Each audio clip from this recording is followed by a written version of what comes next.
Hey guys, Cam here. Today I have no solution for this problem, so I just put it out there so see if anybody can help me. It's a famous 0xEA error. I thought I've seen every kind of 0xEA error, and also I made a couple videos, but this one is a 0xEA with a scream. So I got this 0xEA error. It normally caused by I cannot read the position here, or like something around here that stop its movement.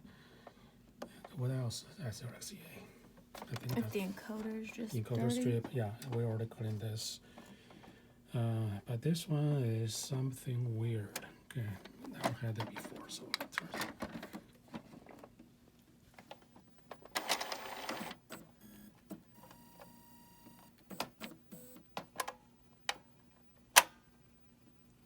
And now you can hear the lock is working.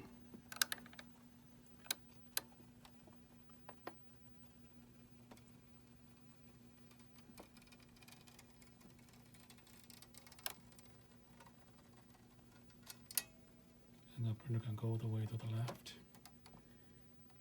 And now to the right.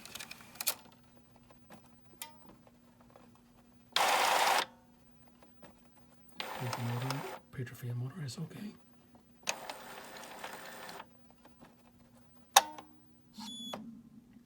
And that's it. I think that's original causes the power surge that burned the main board. So there's something here. And okay, here I'll show you how normally you go with this kind of problem. So this is a Epson startup diagram, but it's not for this model. So you probably want to find Epson's service manual for your model. We couldn't find it, so we're still looking for it. But I think something is similar to this. And in the service manual, it'll give you a startup diagram. So first thing is the printer initialization and fuse inspection. That's where your normally your 0031 or 030036 those kind of error come from. So at beginning I start here, and so you print that here, and is measure your fuse. If your fuse on the member is okay, and I check the with ink counter, so I see if with ink counter is full or not. See your printhead still here, not moving, so that's what happened to us, right?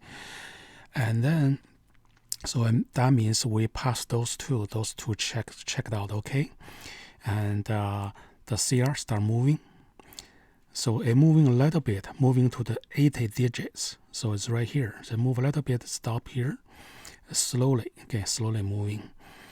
And until it touched the lock. That's why I mentioned the lock in the beginning of the video. So the lock will stop it right here, so it detect whether the lock is working or not. So after the printer gets stopped, it moves back a little bit, release the lock, and you're going to hear the PF motor rotates clockwise for 1 second, okay? And then after that, the printhead is going to move to the left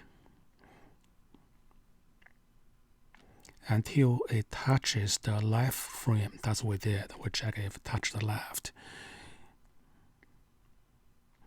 And then internally reset where how wide the printer frame is, and the printhead move to the home. Okay, that's what happened to us. So we're okay until here. And now, if you remember, you don't have to remember. You can rewind it, and you can hear the PF motor start spinning again. Okay, that's what happened to us. Let's rewind. So we get this PF motor spinning, and also we get this printhead goes to the right. After it goes to the right, that's where the screen comes in.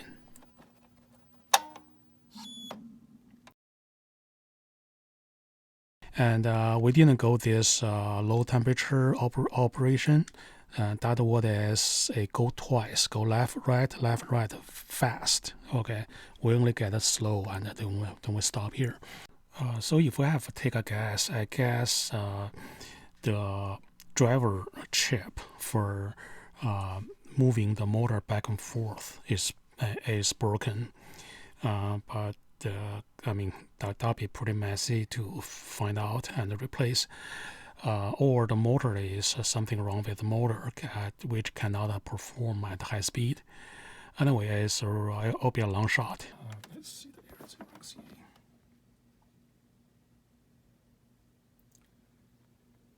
So currently we really don't have any idea what the problem is. So now the problem go back to what was the cause problem.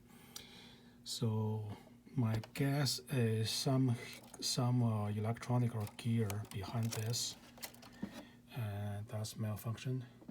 So it's trying to maybe move this board, this board, and so it won't be an easy task. We just don't know when we can fix it. We also tested on a new printhead, the same problem. You get the screen, then 0xEA. So I have no idea. So if you guys have any idea, please leave a comment. Cheers.